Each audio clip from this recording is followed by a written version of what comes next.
Bana nzambe mbote na bino partout bozali. Na eli bino sujet moko oyo eza un peu flou.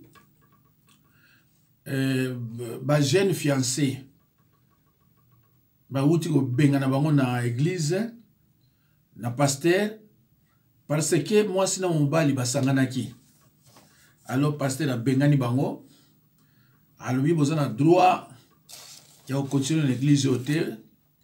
Boko ya ko bebisa bandi mususu oto zana bango awa. Bandi ko ngai. Luka oye baliloba. Yango na moni Paul alobaki ne soyez plus des enfants emportés à tout vent de doctrine. Na banzi soto lobika baboye ekozala malamu te. Esengeli peut-être to luka yango na Ephésiens to luka yango eza wapi miso pe ekomi na mwa mobulu.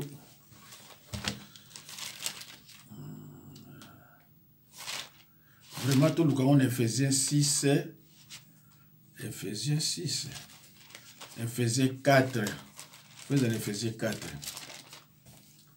Ephésiens 4, 14, afin que nous ne soyons plus des enfants flottants et emportés à tout vent de doctrine par la tromperie des hommes, par les ruses dans les moyens de séduction.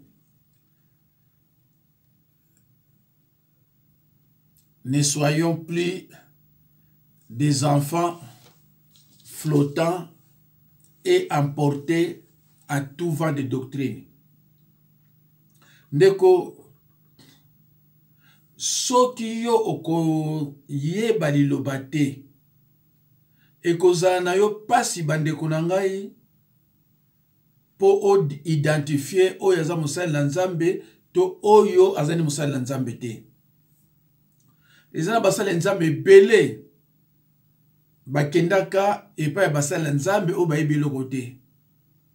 Akutani na doctrine ya mabe. Me lokola ye ayebi te, alati pe kaka buzoba oye akokuta kuna. Mes chers frères et sœurs dans le Seigneur, depuis quand relation sexuelle na Bible les a péché? Eza na ba verset biblique oyo interprétation nango eza mabe. Na tuni bandeko wana pasteur apesi mino verset biblique. Alobi apesi ki bango je crois 1 Corinthiens 1 Corinthiens 3,16. Non, je crois 1 Corinthiens 6,16.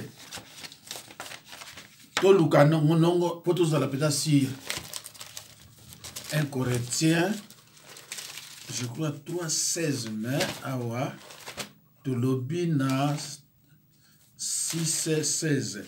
Bande koto luka yango poto za la sur. Parce que nga onyo sur la lobaka ezalaka ka na verset biblique.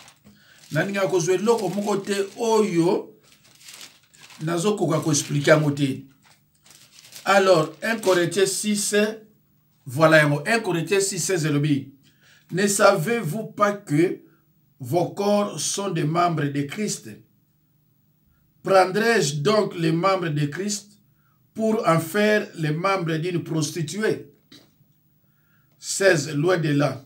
Ne savez-vous pas que celui qui s'attache à la prostitution est un seul corps avec elle?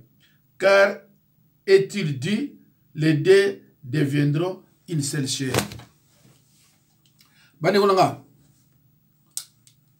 Verset Oyo. Et le bilan ma sexualité. Verset Oyo. Et le bilan ma sexualité. Mal interprété. Namoni même nani mtumunga ganga le baramingi. Pasteur Yamkuse boyazandi ndundu boye nani Marcelo azoki verset Oyo. Il n'est pas interprété en ne va passer nous va interpréter yango. Ndeko ngai soko yebi Bible okomona bato bele bazana ko aventurier. Surtout bato mingi ba yaka zote yaka na français. Même azana kitasa zote yaka na français. Pour français on est bangi sabino. Mais le banza mais bien motel tu va Marcelo. Bazé belé. Ce n'est pas que pour Yoki, Moutoualobi, Kamungo, ya Bible, ya bien, toi tu le confirmes que c'est pasteur. Balingi peut-être bien avant, frère, le diacre. D'accord. Bible, les autres, les sabiso, relations sexuelles, ils ont péché, tout péché. Tous wana nous mi balé. Tous on a mis balai en cas de virginité né na ya adultère. Tous on a la virginité. Exode 22 16 à 17. Awa balobi boye. Soki yo o déverger moi na moi si ya bato. Okofuta amande. Parce que Bible na Proverbe 18 22, celui qui trouve une femme trouve le bonheur. C'est une grâce qu'il obtient de l'Éternel. Ici, on parle de la femme vierge. Ici, on parle de la femme vierge. Si vous avez Exode 22, 16 à 17, mes chers frères et sœurs, il faut examiner les Écritures. Il faut yo olukaka oyeba liloba. Mais ils n'ont pas si pour bandimi, baringa moko yeba liloba te. Exode 22, 16 à 17, lobi bien. Soki yo, mwana bato yaki vierge. Yo komi si ye olongoli ye ki virginité na ye a komi de vierge okofuta la dot de vierge amande on okofuta yango bako condamner jamais moi si bako condamner mobali parce que yo moto kina ko lukaye bako condamner moi si te bako condamner mobali alors luka bako condamner mobali akofuta amande ba bengi amande la dot de vierge. Ce côté on a Exode 22 16 à 17 au moment ba combien on kuna oko futa. Mais ce qu'on sait si ko futa il faut balayer. Parce que ba lobby moi si ba balayer faut la vierge. Pona makanisine za pas me souster. Par rapport moi si oyozo que nous soit a déjà mi bali 10. Tango la ina ndako mibali wana nyonso même 8 9 ezoye la kai pe akobosa na bangote tuna ye akobosa na bangote alors aza se considérer moi c'était moi si faut balayer vierge c'est pour cela ce qui yo que BBC il a être faible ninge Pierre azo bangona ba un Pierre kuna aza être faible à quoi qu'on résister tout le temps à ma parole les hommes n'ont pas l'idée. Alors amande on a ce qu'on fout yango papa naie a coupé ça au mois ci. Pote mon bal mususu abala été à ça comment déverger. Alors Bible même sauté que c'est un péché grave. Bible même sauté que au fout amande après aux huit mois si nayo. Mais ce qui papa et moi c'est à boy ko pesa yo moi si ils a sous faute na yote bande ko na ba to yokani Na banzi bandeko nanga toyokani. Alors, Bible même dit que c'est un péché grave. Balobi na yo ke boko futi sa mobali amande. Si ko futi amande, bo pesa moi sinaye. Mais bandeko, ba congolais, ba comme ça sexe péché moko eleki kindoki. Ko traumatiser ba na nzambe. Ko traumatiser basi ler nyonso. Ndeko ngai. So ken église omoni pasteur até akaba sexe. Ndenge akobangisa bino, bimano église wana. Ayebi côté ya te maté eze belé ya côté ya. Maté eze belé ya côté ya. Toke sikoyo na adultère.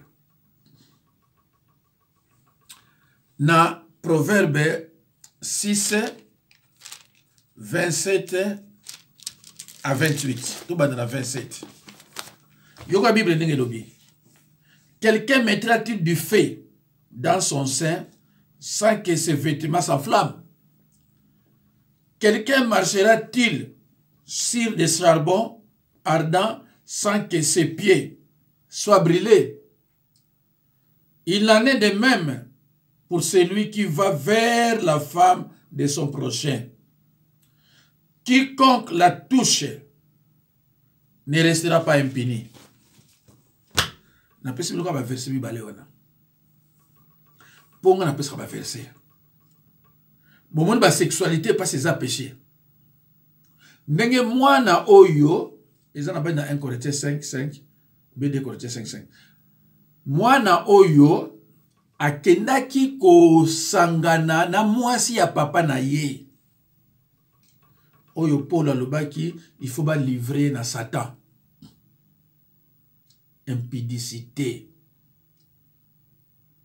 Mais ce qui yo moi si na mobali, boza ba majeur, bolingani, bosali relation sexuelle, verset mon côté ça ko interdire yango awa na Bible. Ezate verset ezate. Mais na munoko bakoloba na yo péché. Mais balakisa verset, bakolakisa verset mususu mal interprété.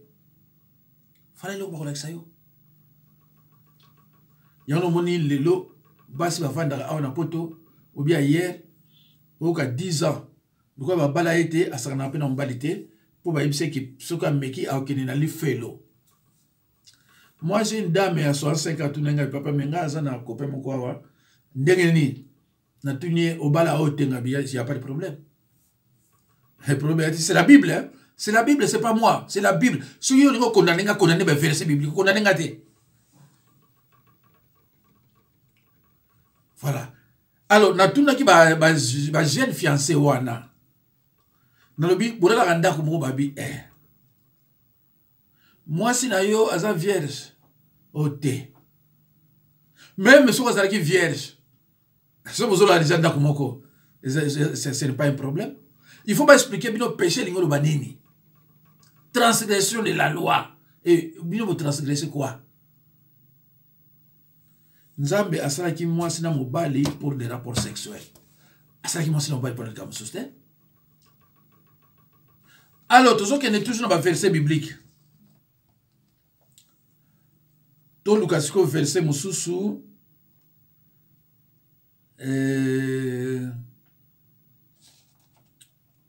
Toutangi.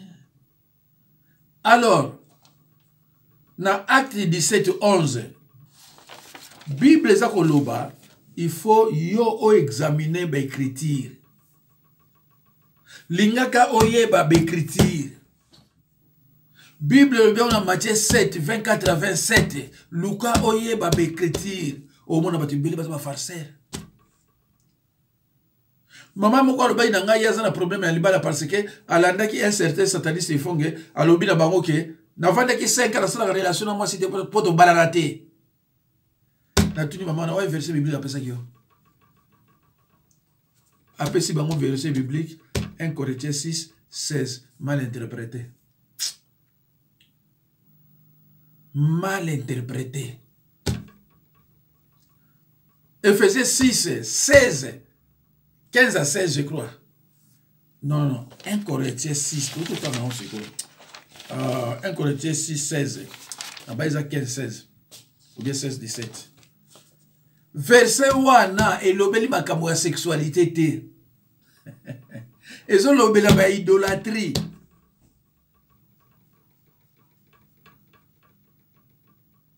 Ezolobela côté ya satan ya ba sataniste, ezolobela sexité. C'est pour cela bapôtres ils ont été enseignés. Bino molonaka ba mateya ya bato moko azwa na ye ba enseignement te ayika briske ba oba nga mosala nzambe na Bible. Yo obali kolanda ye. Bongo yo sokoza mobali mwasi no bango ndeni. Alors bande ko ngai. 2 Pierre 1:20. Il oblige que personne ne fasse de l'écriture un objet d'interprétation particulière. Qu'on soit interprétation à yote au tsango dans ma Bible te. Et belé, ma chère, so koti na YouTube. Au moins, ça l'ensemble na kolo ba 98%. Musa nzamba zate. Tala ba interprétation na bango de loba. Et l'autre. Relation sexuelle, il y a Moïse et la femme égyptienne. Nombre 12, 1 à 15. Moïse va passer une mission dans Nzambe pour n'abattre Israël.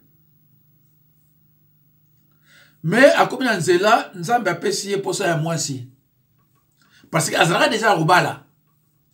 Donc, si vous avez posé moi aussi, donc, ils ont comme tout comme moi. Azu moi, c'est qui naïe. Bible, il a dit que Moïse a péché. Bateau ba condamné qui est prophétesse Marie na Aaron. Nous avons frappé qui.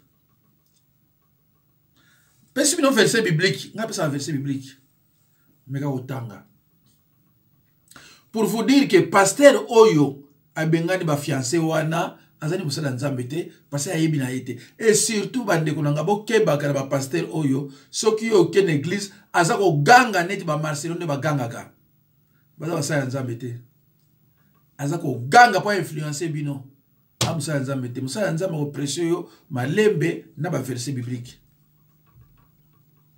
ezama bande konanga ta nazomona batu bazako ya abimi alobinga musala nzambe ajupe titre ki pasteur abandi kocha abandi koloba oya koloba namoni ba ivoirien bazako corriger Marcelo na ndenge moko epesinga passe mais Marcelo za congolais te mais abima congolais Marcelo za batu bayaba na mike Marcelo za congolais te soko tu me vérifier soko vérifier parce que ngana kosi na peso soko pa ya uta même maman moko boya ndoki ase soko repentance lukula bango tu bazala côté kuna azo corriger Marcelo ndeko moko bosuki Gédéon aocha makele mingi suki na Côte d'Ivoire soupabe mais amoni li Marcelo yazo pesa va verset correct Marcelo azo pesa azo tenga mangabi mais c'est pas possible bande kolonga so moni musala nzambe azo corriger na ba faute a musala nzambe te kokene musikate eloko bo mabino ki fanatique oloza fanatique ya nzambe yoza fanatique ya mutamukili pe wapi o hibine lokote tant natali Marcelo ba corriger mais différence ni za entre yo na ifonge différence ni ezali ah bande va passer Nabi mais différence ni neza yo na sataniste fonge différence neza pa yo wapi différence elika ki po yo ekoli moke ye ekoli te mais bino ba ndenge moko des fornicateurs de l'évangile. Alors j'ai dit à ces couples que bino mbali bo péché te ezala mwasi ezala mbali bo péché te mwasi tu briser alliance ils ont lié yo na moto yo à diverger yo. Parce que alliance de mariage, ils ont annoté. Anno, ils ont signé, ils ont alliance. Alliance à mariage, c'est le sang. Vous devenez une seule chair. Aba benyango na proverbe, celui qui trouve une femme trouve le bonheur. À partir de Makilawana. Le reste, il y a à l'époque, tant que ce soit ceux qui moi si alinga bala, sangwa otunaye, mobali ozo bala, ezaye. Cela veut dire, ezaye mutu aliboso. Soko lobite, on peut ça comment on bali wana pour pas briser alliance on a ozo lié. Sinon te même mobali soit koufi, alliance on est amola toujours na yo. Pe on bosse la été, tout na moi si mutu nyoso oya mobali aliboso wana. Moi si nyoso ayebiye, oyebiye pourquoi? Moi si tout mobali aliboso oyo ya ye. Moi, si nous sommes bien, pourquoi? Mais parce qu'il y a eu écoulement de ça. Yé on a des mots bali na yé on zamba yebi. Le reste. Alors, tant que yo siko lingo bala, autant on a alliance wana, on bala et mususu. Il faut pas briser ce qu'on alliance wana na mutu wana oyo a déflora kayo. Sinon te même si ya koufi alliance wana ezaka na yo.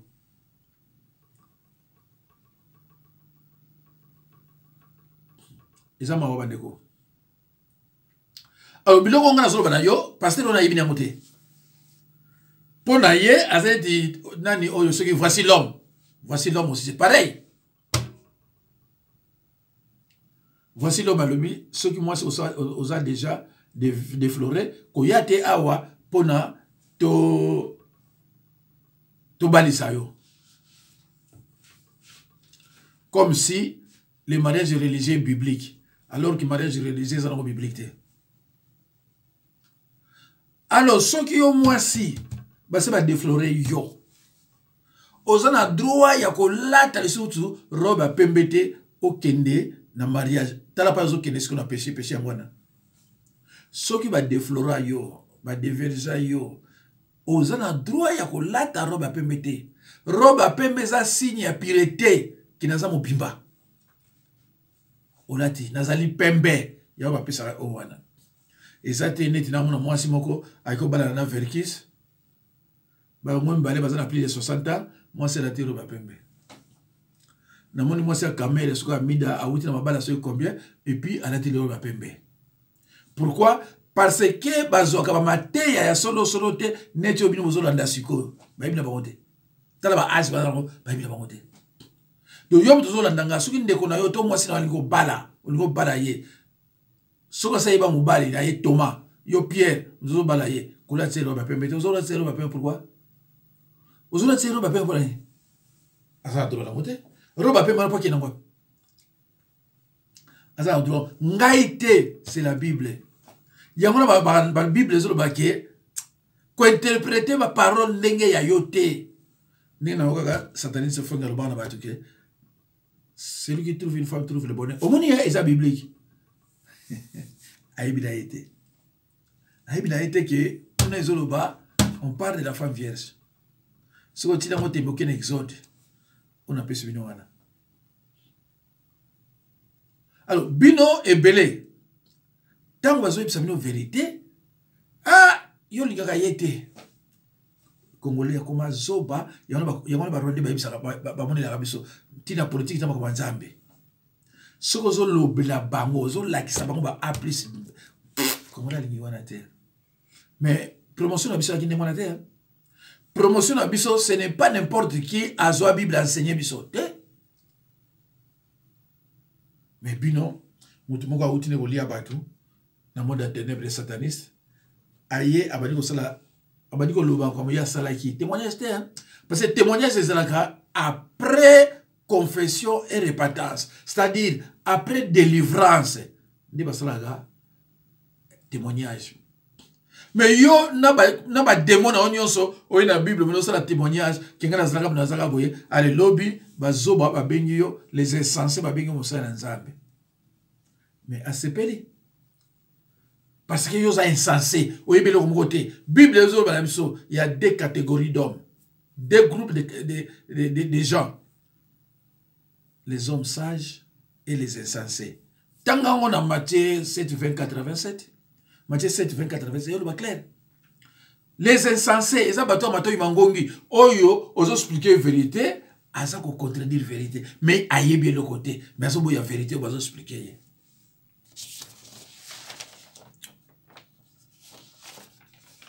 Bandeko.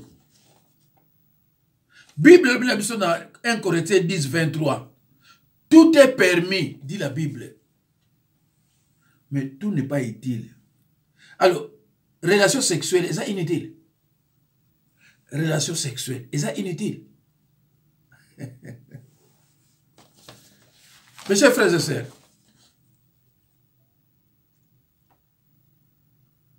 Abraham na Agar. Bible même sauté que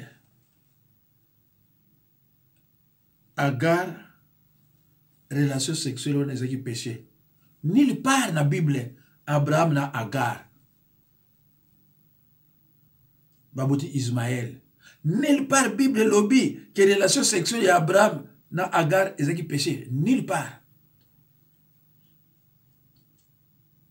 Nulle part Bible même que Abraham, après la mort, il y a Sarah, Azora Kentura. Après tant Azora Kentura, Bazofa Nanda Komoko, Azasu na 5 ou 6 femmes, Libanda. Akenegota Rabango, Apisa Bambongo, Baboti Bana, Tango Akufi, Bana na Yewana, Oyo Abote na Libanda, ba partager, ba nyonso héritage Abraham. Aina mwasi na ndako. Mais na basi na balibanda. Bible ne nulle part que amour oyo madame sala na basi on ezaki péché. Ni aucun verset. Donc aucun verset biblique ezoko lobana yo que ceux qui ont sali relation sexuelle moi si na mobali qui vont commettre le péché. Verset dans la Bible ezate. Alors pasteur azo bengana mwasi oyo bazola la na mobali la enda kumoko mwasi oyo azola mbela mobali mwasi oyo azosola mobali bilamba mwasi oyo azosala tout pour mobali ye pasteur abengani bango alobi bazana droite bato bazola la mbeto moko mais bazana droite donc faut pas comme ba ennemi ceux qui basadi rapport sexuel ba commettre le péché verset biblique wa piango donc verset péché wana ikomeba wana ilfelo ba benga ngo kobo abengani bango pour le kobo. Et kobo zani. Et kobo zani moi c'est libala ozo kende na mobali na libanda yona bengi ekobo. Ce n'est pas mobali o abala azo kenda moi si o yaza célibataire ba bengi ngo kobo te. Il faut comprendre la siko. Moi c'est libala akena mobali libanda ba bengi ngo ekobo l'adultère. Mais mobali o abala akena moi si oyo soka za mbongo na ye na mwasi mosusu Bible zotalisa biso ezali sumote. C'est-à-dire mobali soka za mbongo akobala na ye misatu mine soka koka kolesa bango azo péché na été. C'est la Bible, hein? C'est la Bible, la version ngwana. Et en plus la Bible n'interdit pas la polygamie. Dans l'Ancien Testament tout comme na Nouveau, et ça interdit version ezate. Version ezate. Kolingata ndeko na ngai Oloba eloko moko na miso batu okoma ridicule. Ni na moni ba reprendre Marcelo pour aller comme bière. Na moni ba reprendre ye pour aller comme sodomie. Marcelo le sodomie ils a péché. C'est grave. C'est grave pour quelqu'un qui se déclare pasteur. C'est grave. Alors Gédéon ya balabala à le côté. Ridicule. Ndeko bokanga nutolanda boko tikalaka koyoka te ba pasteur wana étranger un jour ba ramasenga ba lobake maté nga na te za ba faute ba mona kayanga ba koloba te mais ngai je deyo ozo corriger nani Marcelo. C'est la juillet, un jour. Une faute grave aussi. Voilà. donc mutu moko yebi ne Bible te mais azana biloko moko azuyo ale bato balobi ah opesi passage ngai boko tikala ko mona te mutu moko azala ndenge albike azuba faute pananga akozwa erreur ya frappe au lieu de par exemple 16 et 17 n'était 6 et 17 c'est pas une faute, c'est une erreur. Bon, faute peut qu'il y a même moko. Mais ce qui est 2, 3. Ah non. D'accord. Ce qu'on m'a dit, Moutaloubi, à sa pasteur. Ce qu'on m'a dit, c'est corriger na batu. Bilo qu'on a eu belé. Allez, le boma est badamo qu'on a dit tout est.